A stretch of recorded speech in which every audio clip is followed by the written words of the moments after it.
नामंजूर साडा हक इत्थे रख साडा हक इत्थे रख फौजी कत्ल नामंजूर तालीमी कत्ल। Federation of all Pakistan universities association की जानिब से जो है कॉल का ऐलान किया गया है, जिस पर स्टाफ एसोसिएशन BZU ने भी जो है जो मुज़ाहिरा उनका जारी है, एहतजाजी मुज़ाहिरा भी किया जा रहा है और आज यौम स्याह भी मना रहे हैं। स्याह पट्टियाँ भी बांध रखी हैं।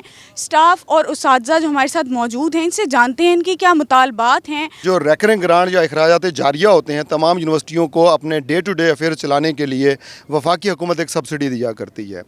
आज तक पिछले 8 सालों से जो रेकरिंग ग्रांट थी वो 65 अरब पाकिस्तान की 150 यूनिवर्सिटीज़ के लिए थी, जिसको वफाकी हुकूमत ने एक लेटर के ज़रिए ये कह दिया है कि हम सिर्फ जो 25 या 30 यूनिवर्सिटियाँ वफाक के ज़रिए इंतज़ाम है, हम उनकी रेकरिंग ग्रांट 25 अरब उन्होंने वो माना है वो देंगे, और जो सूबों के ज़रिए इंतज़ाम यूनिवर्सिटियाँ हैं उनकी रेकरिंग ग्रांट जो है वो जारी नहीं की जाएगी। अब इसका जो इम्प्लिकेशन है वो ये होने जा रहा है कि ये तमाम यूनिवर्सिटियाँ इससे सफ़र करेंगी, मुलाजमीन उससे अफेक्ट होंगे, टीचर्स असातिज़ा तो वो होंगे ही, लेकिन इसका सबसे ज़्यादा इम्पैक्ट स्टूडेंट्स पर आएगा। और स्टूडेंट्स का मतलब यह है कि पूरी की पूरी सोसाइटी पर आएगा, क्योंकि अगर फ़ीसें बढ़ती हैं, अगर तालीम महंगी होती है, तो आज एक गरीब का बच्चा जिसके अंदर पोटेंशियल है वो पहले ही फ़ीस ना होने की वजह से, मौजूदा फ़ीस ना होने की वजह से भी उसके ऊपर तालीम के दरवाजे बंद हैं।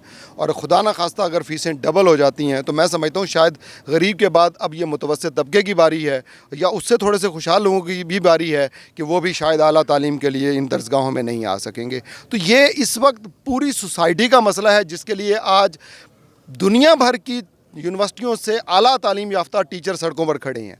पूरे पाकिस्तान में इस वक्त एहतजाज की कैफियत है। ये हम इस वक्त पूरी सोसाइटी के लिए खड़े हैं। हमारी ये पुरज़ोर अपील है पूरी सोसाइटी से, तमाम लोगों से, सियासतदानों से, सियासी जमातों से, कि खुदारा इस मुल्क को अगर आगे लेके जाना है तो उसका एक रास्ता है, तालीम की कदर करें, तालीम को अहमियत दें। जिस दिन ये मुल्क तालीम में आगे चला गया तो आपके तमाम मुआशी और समाजी मसाइल हल हो जाएंगे। जी, इनका यही कहना है कि रिकरिंग ग्रांट ख़त्म होने से जो है ना सिर्फ उसातिज़ा का बल्कि तलबा का और इसके साथ ही हमारे पूरे मुआशरे का बहुत शदीद नुकसान होगा, क्योंकि पब्लिक सेक्टर यूनिवर्सिटीज़ जो हैं वो बेहतरीन और काबिल इंसान पैदा कर रही हैं, वो बहुत काबिल ग्रेजुएट्स बना रही हैं, जो कि फ्यूचर में मुश्किल हो जाएगा। जी।